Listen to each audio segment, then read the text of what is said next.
Okey, selamat sejahtera semua. Okey, berjumpa lagi dengan saya, Cikgu Titi. Okey, untuk kali ini, Cikgu akan terangkan tentang unit 9, unit 9 bahagian 1. Okey, masih lagi dalam bidang pembelajaran 7, iaitu moral dan kenegaraan. Okey, untuk unit 7, tajuknya ialah perpaduan dalam masyarakat. Okey, cadangan nilai dalam unit 9 ada 5. Okey, yang pertama ialah nilai toleransi. Kedua, nilai kerjasama. Ketiga, nilai baik hati. Keempat, nilai hormat. Dan yang kelima ialah nilai kasih sayang. Okey, berikut antara nilai yang kebanyakannya boleh dikaitkan memandangkan unit 9 ialah tentang perpaduan. So, kita tahu di Malaysia terdapat pelbagai kaum, pelbagai agama, bangsa dan budaya. Di Malaysia kita ada banyak berbeza kaum, budaya, agama, bangsa. Jadi dekat sini perlunya ada nilai toleransi antara satu sama lain. Okey, untuk membantu antara satu sama lain bagi wujudkan masyarakat yang harmoni, kita ada nilai kerjasama.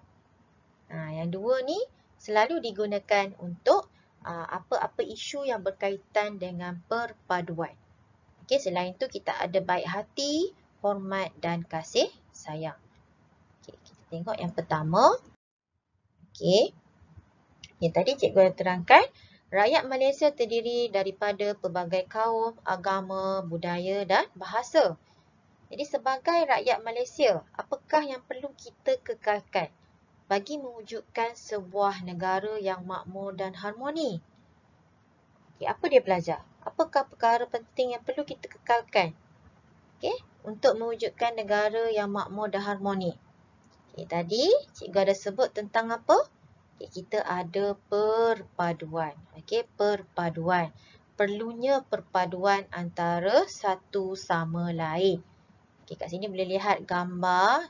Okey, memakai pakaian kod budaya masing-masing, pakaian tradisional masing-masing. Kita ada Iban, kita ada Melayu, kita ada India, kita ada Kadazan. Okey, terdapat pelbagai. Kat sini nampak kepelbagaian budaya antara satu sama lain. Jadi pentingnya perpaduan, perpaduan sangat-sangat penting untuk kita kekalkan. Apakah maksud perpaduan? Perpaduan ni apa? Kalau nampak perkataan perpaduan, padu. Bersatu padu. Okey, perpaduan. Okey, apakah maksud perpaduan? Kita lihat maksud perpaduan ialah penyatuan. Okey, penyatuan maksudnya bersatu padu, penyatuan masyarakat. Okey, di Malaysia untuk membentuk identiti nasional dan nilai bersama. Itulah maksud perpaduan. Okey, penyatuan masyarakat antara satu sama lain. Kenapa nak kena bersatu padu? Okay, nak membentuk identiti nasional. Identiti nasional ni ialah gambaran. Okey, gambaran kepada masyarakat bahawa negara kita ni bagaimana identitinya dan bagaimana wujudnya nilai bersama untuk mewujudkan keharmonian negara. Okey, kita terusnya. Okey, kat sini ada beberapa gambar, ada 3 gambar. Okey. Okey, perhatikan gambar di bawah. Okey, ada 3 gambar. Dan apakah contoh amalan perpaduan yang kita boleh nampak di sini? Kita ada beberapa bidang. Okey, bidang pertama ialah kelestarian alam. Yang ini Okey, yang ini kita tengok yang ini. Okey, kelestarian alam. Okey, lihat gambar ni macam ada ramai-ramai sedang bergotong royong. Bergotong royong. So, contoh amalan perpaduan di sini ialah, okey, kita boleh kata masyarakat memelihara dan memelihara alam sekitar. Ada banyak cara. Okey, iaitu contohnya gotong royong atau menyertai program kelestarian alam sekitar. Jadi, apa-apa program yang melibatkan kelestarian alam seperti gotong royong, kita semula, apa-apa program kelestarian alam sekitar yang melibatkan Okey, rakyat di Malaysia kita kata itu ialah contoh amalan perpaduan. Okey, dalam bidang seterusnya kita lihat bidang majlis keramaian. Dalam majlis keramaian wujud ke amalan perpaduan?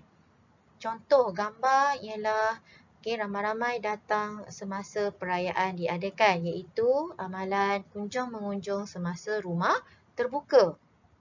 Dan kat sini kita boleh nampak pelbagai kaum merayakan walaupun bukan perayaan kita sendiri, perayaan kaum lain, masih lagi boleh pergi ke rumah kaum lain untuk merayakan perayaan tersebut. Jadi dekat sini wujudnya menghormati budaya dan adat resam masyarakat di Malaysia walaupun berbeza kaum dan agama. Di sini adanya amalan perpaduan. Okey, contoh tadi apa? Rumah terbuka. Okey. Yang ketiga, dalam bidang aktiviti sukarelawan, wujud ke amalan perpaduan? Wujud.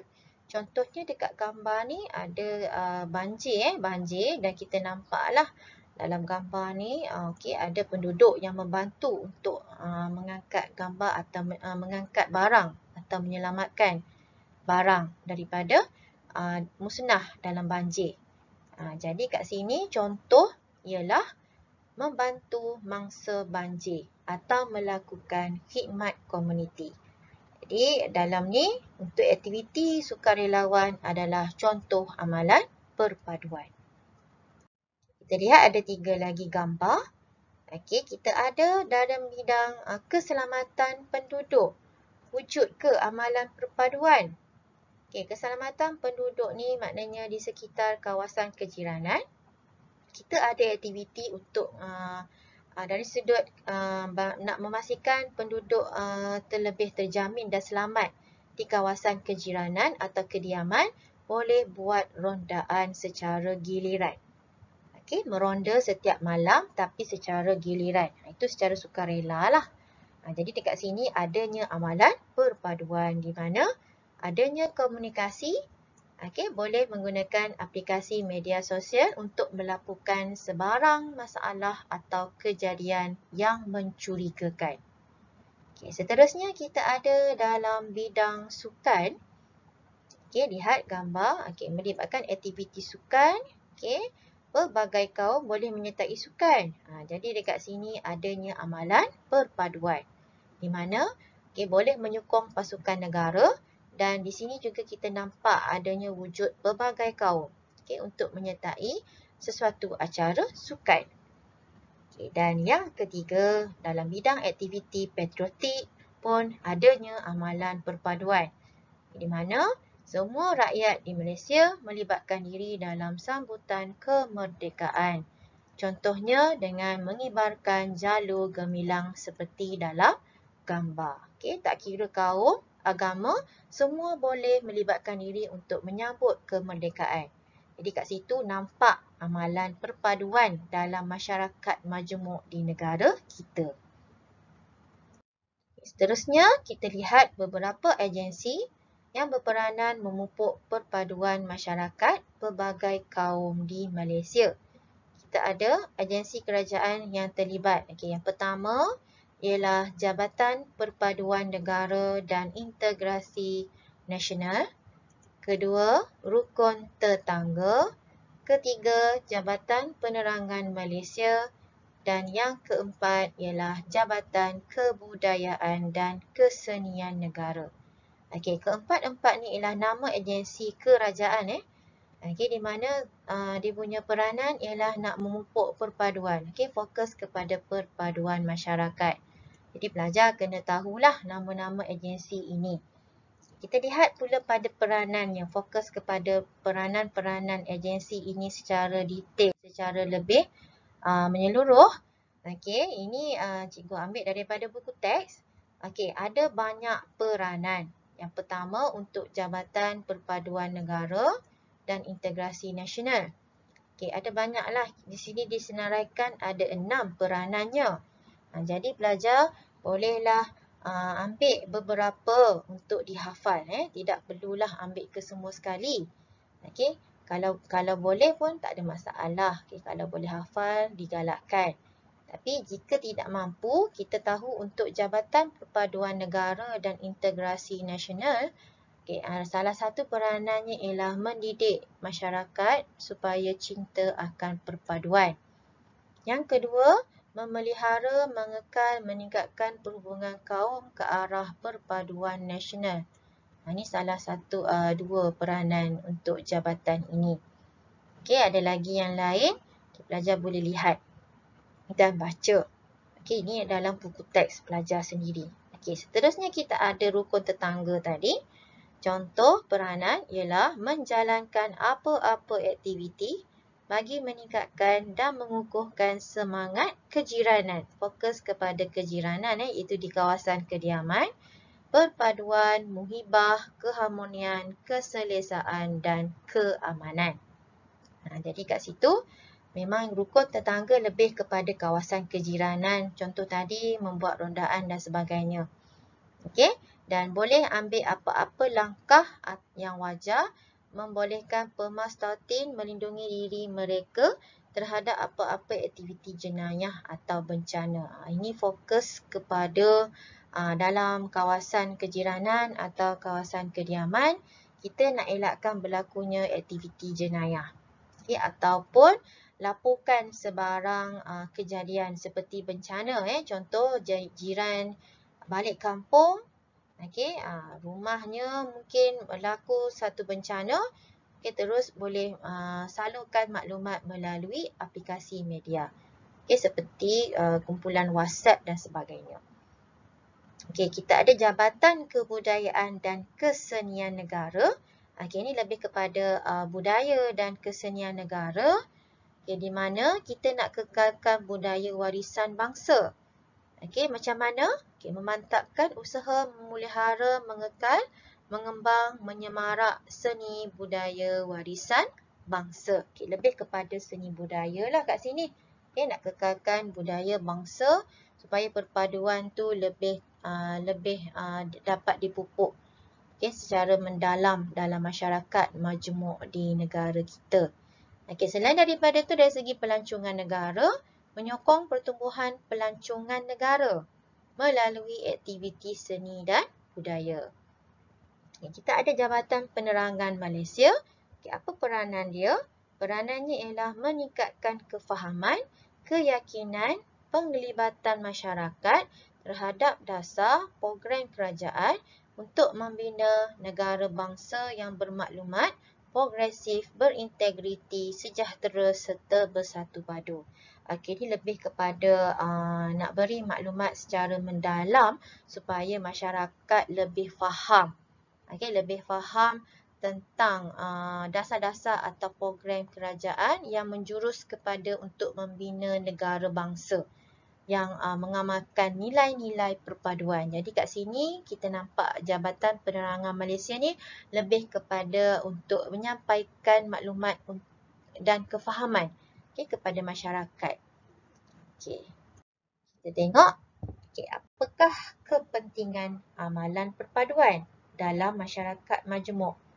Kita tahu tadi perpaduan sangat penting untuk melahirkan negara yang harmoni. Kepentingan amalan perpaduan, kita lihat ada 5 kat sini. Yang pertama, meningkatkan keyakinan pelabur asing. Pelabur asing ni ialah pelabur daripada negara luar untuk melabur di negara kita.